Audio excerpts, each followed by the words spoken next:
না দেখেন, আপনারা শুনেছেন যে আমরা আইসিসিকে প্রথমে লিখেছিলাম যে how important is security and safety.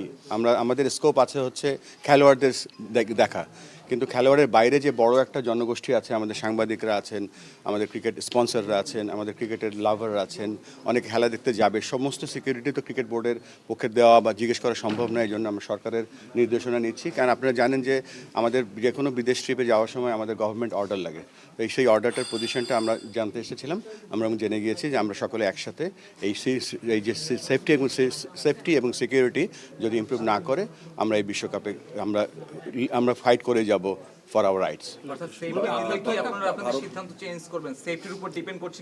সম্পূর্ণ না, এটা তো আমরা তো একটা ভ্যালিড রিজন নিয়ে কথা বলছি বা আমরা রেজ করছি। আমরা তো এতগুলো বিশ্বকাপ খেলেছি, কখনো এই ধরনের কথা বলিনি। আমাদের কাছে মনে হচ্ছে তাই আমরা এটা রেজ করেছি স্ট্রংলি।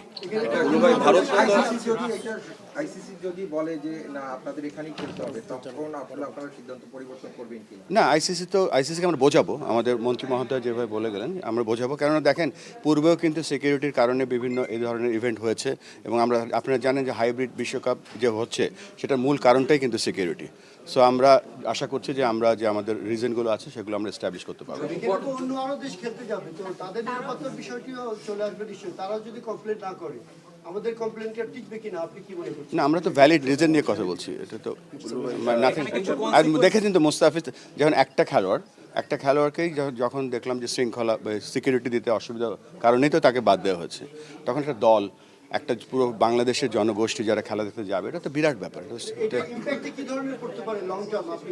না, লং টার্ম না, আমরা দেখেন আমাদের জাতীয় দল তৈরি করছি। আমরা আপনারা জানেন যে আমাদের টিম স্কোয়াড ঘোষণা করে দেওয়া হয়েছে। আমাদের কিন্তু এই বিপিএলটা অনুষ্ঠিত হচ্ছে, কিন্তু ওয়ান অফ দ্য রিজন যে টি-20 ফরম্যাটে আমাদের টিমটা যেন ইউজ টু হয়, সব কিছু আমাদের দিক থেকে আমরা প্রস্তুতি রাখছি। সো আমাদের এখানে কোনো ছাড় নেই।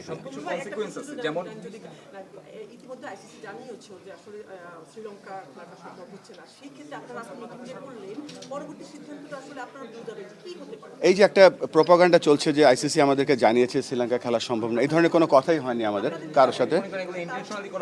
আমি জানি না, এটা একটা প্রোপাগান্ডাই আমি বলবো, ফলস নিউজ। কেননা এখনো আইসিসির সাথে আমাদের যোগাযোগ হয়েছে একটা, আমরা তাদেরকে জানিয়েছি, তারা আমাদেরকে জানতে চাইছে কি কি ইস্যু।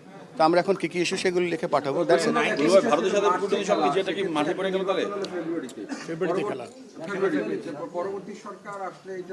আমরা তো স্পোর্টস অর্গানাইজেশন, আমরা ওইভাবে চিন্তা করি।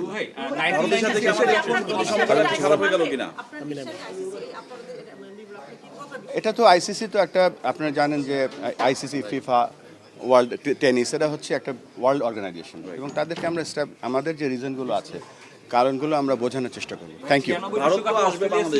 যায় না, তখন একটা কনসিকুয়েন্স ফেস করছে। বাংলাদেশ যদি না যায়, তার মানে হচ্ছে বিশ্বকাপে বাংলাদেশে পার্টিসিপেটটা হবে না, যেহেতু আদার কোনো ভেন্যুতে ম্যাচ নাই।